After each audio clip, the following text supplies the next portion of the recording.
je suis Maude et tu écoutes l'épisode 34 du podcast S'élever en même temps que son enfant. Dans cet épisode, aujourd'hui, je te parle du piège de l'étiquette des fameuses phrases « je suis »,« tu es ».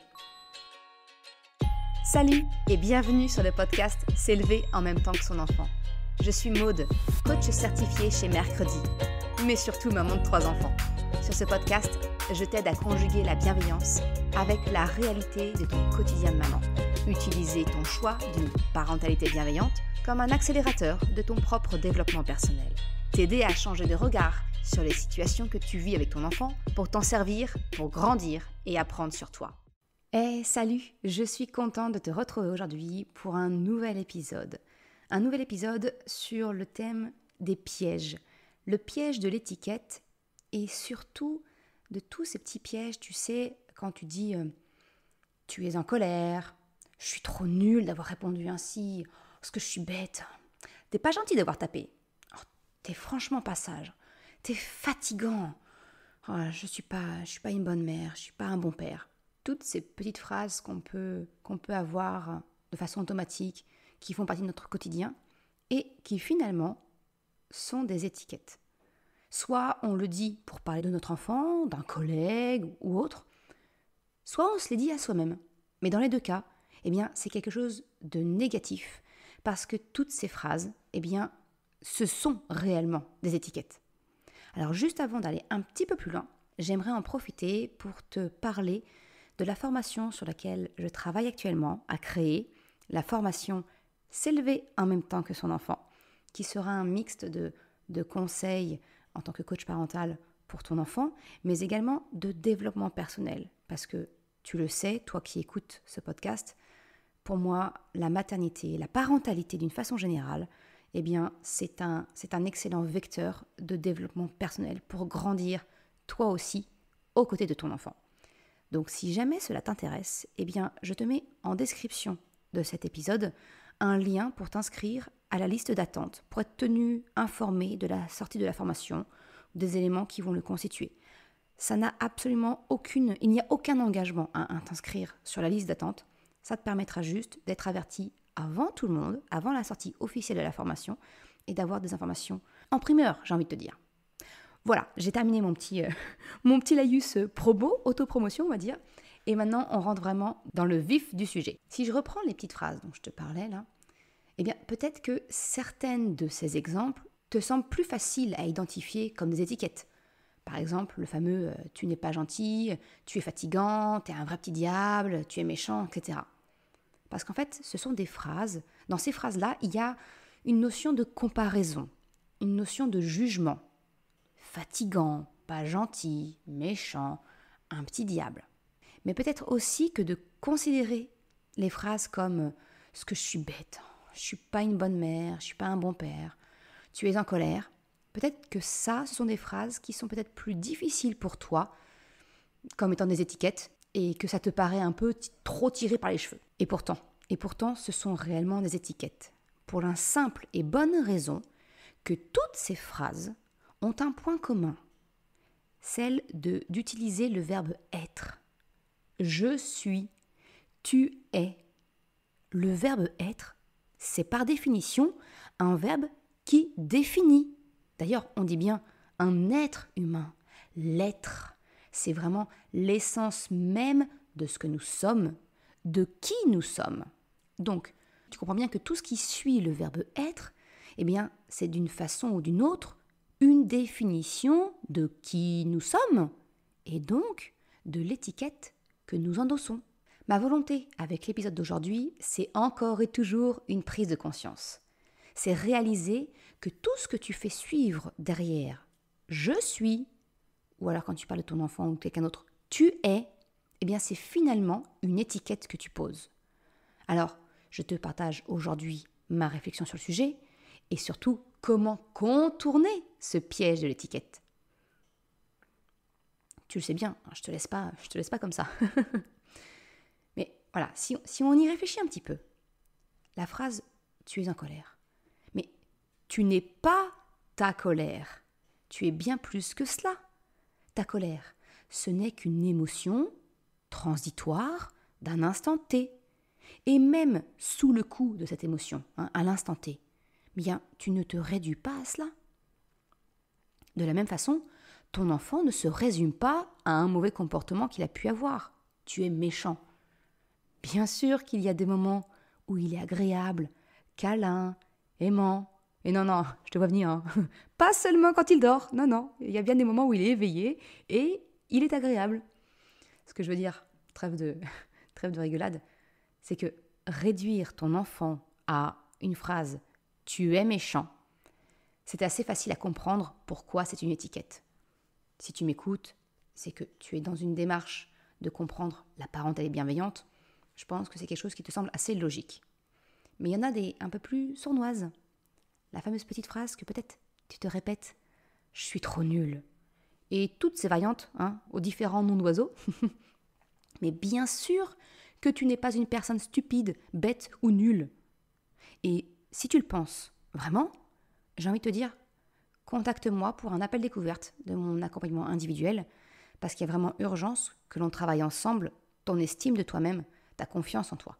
Naturellement, tu le sais, que ce qualificatif négatif, mais il ne te représente pas dans la vie de tous les jours. Alors je pourrais continuer ainsi et reprendre exemple après exemple, mais je pense que tu as saisi l'idée. Tu n'es pas tes émotions, tu n'es pas ton comportement. De la même façon, ton enfant n'est pas l'émotion vive qui le traverse, et il n'est pas le comportement que tu désapprouves. Tu es bien plus que cela. Ton enfant est bien plus que cela. Et tu vois, c'est ça le piège pervers du verbe être. Il induit une confusion entre l'identité et le comportement ou les émotions. Et l'étiquette, c'est vraiment ça. C'est vraiment cette notion de confusion qui en ressort entre qui tu es et ce que tu ressens ou comment tu agis. Et là, encore une fois, je parle de toi, mais c'est naturellement la même chose pour ton enfant. Parce que tu le sais, je suis intimement persuadée que les deux sont liés. Agir sur toi, eh bien, c'est agir sur ton enfant. Et agir sur ton enfant, eh bien, c'est agir sur toi. C'est tout le principe de ce podcast et de la fameuse formation que je prépare. Mon accompagnement en ligne, dont les portes ouvriront d'ici quelques semaines. Encore une fois, tu as le lien en description si tu veux être tenu informé. Si je continue sur ma lancée, j'ai envie de te parler de la pyramide de Diels. Et là, tu vas dire, mais qu'est-ce qu'elle raconte, Maud? En fait, quand j'accompagne un parent en accompagnement individuel, eh bien, je suis quelquefois amenée à travailler cet aspect-là, justement, avec un parent, et je dégaine cet outil puissant qui est la pyramide de Diels. En quelques mots, la pyramide de Diels, elle présente, sous la forme donc d'une pyramide, tu l'auras compris, ce que l'on nomme les niveaux logiques de la pensée. Cela permet de mettre en lumière les liens entre les différentes couches de notre pensée. En fait, il y a 6 niveaux, et si je te les liste rapidement, du plus bas vers le haut de la pyramide, tout en bas, il y a l'environnement. C'est vraiment le contexte dans lequel on évolue. Le deuxième niveau, c'est le comportement. Ce sont donc toutes les actions que nous faisons ou que nous ne faisons pas. Troisième niveau, les capacités. Ça correspond à ton niveau de compétence et d'organisation. Tous tes apprentissages en fait. On augmente encore d'un niveau, le quatrième, on arrive aux croyances et valeurs. Là, ce sont toutes les règles qui régissent ta vie, ton pourquoi. C'est vraiment voilà, ce qui régit ta vie, ce qui te donne tes limites. Les fameuses valeurs dont je te parle très souvent. Le cinquième palier, on arrive enfin à l'identité. Ça correspond à qui tu es réellement, dans ton toi profond. Et alors, le Saint Graal, j'ai envie de te dire, le dernier niveau de la pyramide, la mission. Eh bien, ça correspond à ce qui donne du sens à ta vie. C'est le moteur profond qui te fait vibrer, qui fait que tu as le sentiment d'avoir du sens dans ta vie, que ta vie elle-même a un sens pour la communauté, pour les autres. Par cette pyramide, telle que je viens de te la décrire rapidement, eh bien, tu peux déjà réaliser que l'identité, le niveau logique de l'identité, eh bien, il est très loin et complètement décorrélé du comportement. Le problème de la confusion qu'on peut avoir finalement, Eh bien, ça vient du fait, selon moi, que sur ces 6 niveaux de notre pensée logique, seuls 3 sont visibles, vraiment perceptibles. Ce que les autres peuvent voir de toi, c'est finalement l'environnement que tu t'es créé, ton comportement, et quelquefois tes capacités. Alors pour ce dernier point, je vais mettre un petit bémol, parce que je considère vraiment que nos compétences, elles sont bien heureusement faciles à faire évoluer. L'apprentissage de la vie, tu le sais, il est permanent, constant, et dès lors, il est toujours possible d'agir sur ce niveau, assez facilement. Mais toujours est-il que c'est vraiment les 3 premiers piliers de la pyramide qui sont facilement visibles de l'extérieur pas pour des proches qui te connaissent bien, mais pour tout à chacun qui te croise dans la rue, c'est quelque chose qu'on peut voir assez facilement. Mais quand on y réfléchit, finalement, tes valeurs, tes croyances, ton identité et ta mission, eh bien elles, ça reste quelque chose de beaucoup plus difficile à percevoir. En tout cas, elles ne sont pas visibles d'un simple coup d'œil. Et j'ai même envie d'aller plus loin en te disant que quelquefois, même nous-mêmes, quand on ne travaille pas sur nous, eh bien, c'est difficile d'identifier clairement quelles sont nos croyances, quelles sont nos valeurs, quelle est notre identité et qu'est-ce qu'est notre mission. Quelquefois, on ne le sait même pas. Et c'est justement pour ça que j'utilise cet outil dans mes accompagnements individuels. Voilà, je referme la parenthèse. Ce que je veux bien te montrer, c'est qu'en fait, il y a une partie qui est visible et une autre partie qui est plus difficile à percevoir. Elles ne sont pas visibles d'un simple coup d'œil. Et pour moi, c'est vraiment le cœur, c'est la raison pour laquelle, je pense, qu'on a tous ce réflexe de faire un raccourci entre qui l'on est et notre comportement ou nos émotions. C'est pour ça qu'on utilise à tout va « je suis nul, je suis fatigué, je suis en colère ». Tout ça, c'est un grand gloubi-boulga, tout est mélangé. Alors pourquoi il est essentiel de distinguer le comportement de l'identité ? Eh bien, la prise de conscience que je souhaite t'apporter aujourd'hui, c'est de réaliser que finalement, notre cerveau, ton cerveau, c'est une éponge. Notre cerveau, c'est un grand naïf qui croit tout ce qu'on lui dit. Ah, il est franchement pas contrariant comme gars, parce qu'il va tout faire pour te donner raison. Retiens ça, c'est vraiment pour moi la chose importante. Tout ce que je pense vrai est vrai, car je vais inconsciemment m'y conformer. C'est exactement la même chose, tu sais, lorsque tu achètes quelque chose, que tu trouves toi original, et que finalement, tu le vois partout après. Eh bien, la raison, elle est simple. Tu as porté ton attention, inconsciemment, vers cet objet, et ton cerveau te relève toutes les occurrences que tu croises dans la vie, là où avant, il considérait vraiment que c'était une information qui n'avait aucun intérêt, et tu ne le voyais pas. Eh bien, c'est pour cette raison que peut-être tu vois partout maintenant la même voiture que la tienne ou que tu vois plein de personnes avec les mêmes chaussures que toi. C'est exactement la même chose. Alors si je te rapproche cette information au sujet du jour, cela signifie que si tu dis que tu es maladroite, que tu es bête, que tu es nulle, que tu es un mauvais parent, eh bien ton cerveau va simplement porter à ton attention toutes les occurrences qui viennent confirmer cette pensée, en prenant bien soin, bien évidemment, de ne pas relever toutes les situations où, au contraire, tu auras fait preuve de vivacité d'esprit, d'ingéniosité pour sortir d'une tempête émotionnelle, d'habilité pour rattraper un objet, etc. Tu comprends donc en quoi le verbe « être » devient une étiquette. Parce que ton esprit va prendre pour acquis ce que tu as mis derrière le « je suis ». Et il fera en sorte de te prouver par A plus B que tu as raison de penser ainsi. Et encore une fois, je parle de toi ici, mais il en est de même pour ton enfant. Si tu dis à ton enfant qu'il est méchant, fatigant, etc., eh bien son cerveau va intégrer l'information et lui faire relever toutes les situations qui viennent confirmer cette pensée. Et c'est exactement ça qu'on appelle le renforcement négatif.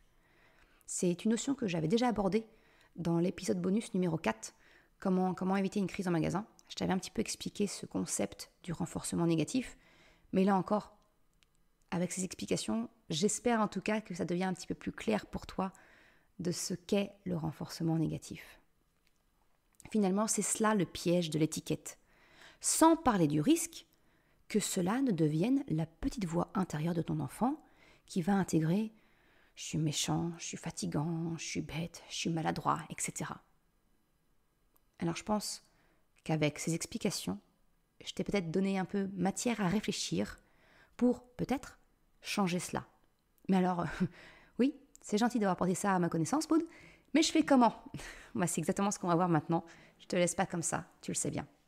Alors par quoi remplacer toutes ces petites phrases automatiques « je suis en colère »,« tu es fatigant »,« tu es méchante », etc. Si tu regardes de plus près les exemples que j'ai pris, ou ce qui te vient en tête, eh bien tu remarqueras que toutes les phrases qui suivent le verbe « être », eh bien ça parlera soit d'une émotion, soit d'un comportement, finalement. Alors je vais te proposer 2 alternatives selon ces 2 possibilités. Le premier cas de figure pour moi, c'est dans le cas d'une émotion. Eh bien, ma proposition d'alternative, c'est finalement assez logique. Ce que je te propose, c'est de différencier ton émotion de ton identité en abandonnant purement et simplement le verbe « être ». Nous avons dans la langue française des verbes qui expriment les émotions. Alors, servons-nous-en. Si tu ressens de la colère, eh bien, dis-le simplement ainsi. Je me sens en colère. Si c'est de la fatigue, eh bien, tu peux remplacer le « je suis épuisé, je suis fatigué, je suis au bout du rouleau ». Eh bien, tu peux le remplacer facilement par un « je n'en peux plus, j'ai besoin de me reposer, je me sens fatigué ». C'est là que peut-être tu vas te rendre compte que ton vocabulaire émotionnel est finalement un peu limité parce que peut-être que tu ne sais pas exactement comment exprimer tes émotions sans utiliser le « je suis ». Eh bien, si c'est le cas, je te rappelle que tu peux télécharger gratuitement mon guide « La boussole des émotions » qui justement a pour but de t'aider à ouvrir ton champ lexical, de développer ton intelligence émotionnelle et en même temps celle de ton enfant. Comme d'habitude, le lien est en description de l'épisode. Bref, ce que je te propose, c'est vraiment de redécouvrir le verbe « se sentir » pour parler de tes émotions, celles de ton enfant, des sentiments ressentis, et de vraiment laisser tomber le verbe « être ». Pour ce qui concerne les comportements, par exemple, fatigant, méchant, violent, menteur, maladroit, stupide, bête, nul, voilà, la panoplie est très vaste. Eh bien, je te propose encore une fois d'abandonner le verbe « être » pour vraiment éviter cette confusion avec l'identité, mais de choisir à la place plutôt un verbe d'action, ou tout du moins de parler d'une action, d'un comportement, afin de bien différencier l'identité du comportement. C'est exactement en fait comme je l'ai abordé dans l'épisode 32 du podcast concernant le fait que je n'apprends pas à mes enfants à demander pardon. C'est vraiment important pour toi comme pour ton enfant de bien différencier l'identité du comportement. Alors si je rentre dans des cas concrets, parce que je sais que c'est ce que tu apprécies, eh ben je reprends mes exemples et je vais te donner mes alternatives. Par exemple, au lieu de dire « tu es fatigant », eh bien tu peux dire « ton comportement me fatigue, je n'en peux plus ». Au lieu du « tu es méchant, tu es violente », eh bien tu peux dire « ton comportement n'est pas acceptable. Ce que tu as fait a blessé ton frère, ta sœur, ton ou ta camarade. » Une autre alternative, c'est de dire aussi « c'est méchant ce que tu as fait. La violence est inacceptable. » Tu vois, je ne dis pas « tu es méchant », tu peux remplacer par « c'est méchant ».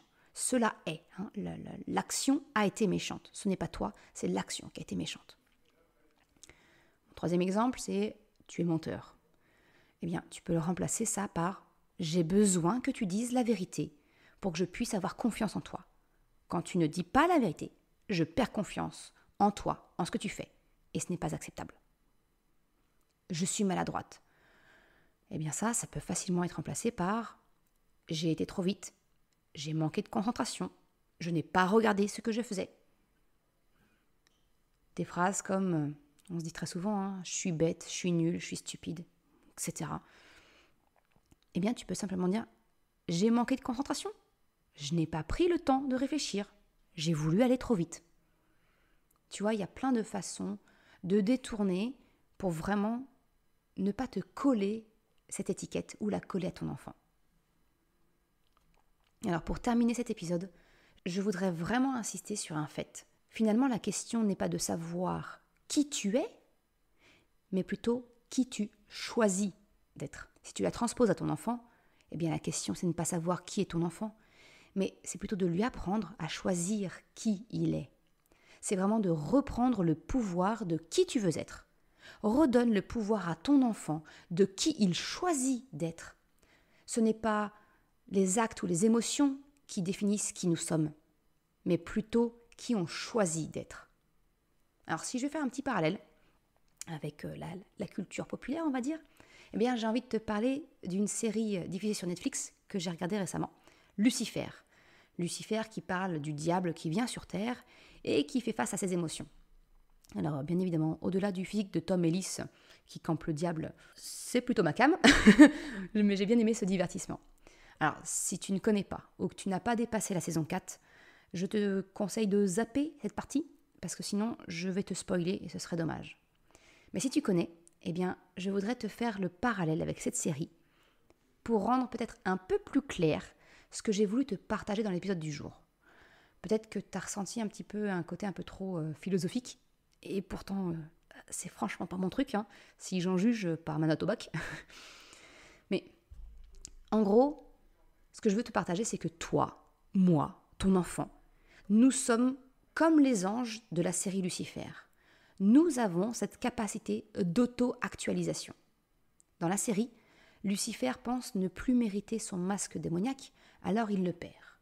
Amenadiel, lui, il perd ses ailes d'ange, parce qu'il pense ne plus les mériter. Finalement, ils pensent tous les deux que c'est une punition de leur père, une mise à l'épreuve. Alors qu'en réalité, eh bien, c'est eux-mêmes qui s'infligent cela, parce qu'ils pensent ne pas le mériter. Et finalement, ils retrouvent tous les deux leur plein pouvoir en s'auto-actualisant, en comprenant qu'ils peuvent choisir qui ils sont. Et tu vois, on y revient. C'est exactement de cela qu'il s'agit. Si tu sépares ton identité de tes émotions, de ton comportement, eh bien alors ton cerveau pourra se focaliser sur le comportement, les émotions ressenties, et peut-être pouvoir adopter des stratégies pour avancer. Mais s'il retient que cela est ton identité, eh bien il l'acceptera, la validera et te la confirmera, en oubliant complètement donc de passer en mode solution, parce que pour lui c'est acquis.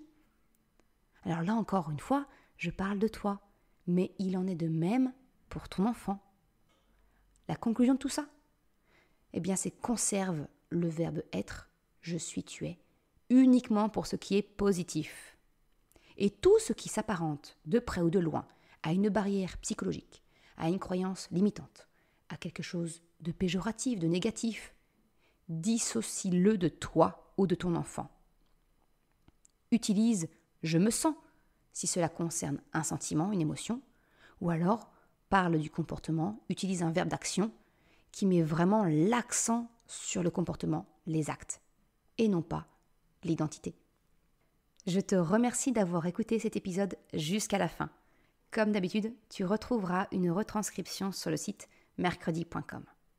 Si tu as aimé cet épisode, s'il t'a été utile, eh bien, je t'invite à en parler autour de toi, à le partager, ou si le cœur t'en dit, de me laisser une note 5 étoiles et un commentaire sur Apple Podcast ou Spotify.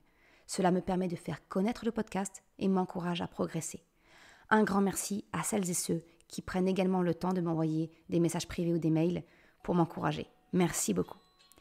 Je te souhaite une excellente journée, après-midi, soirée, quel que soit le moment où tu écoutes, et je te dis à la semaine prochaine pour un nouvel épisode. Ciao!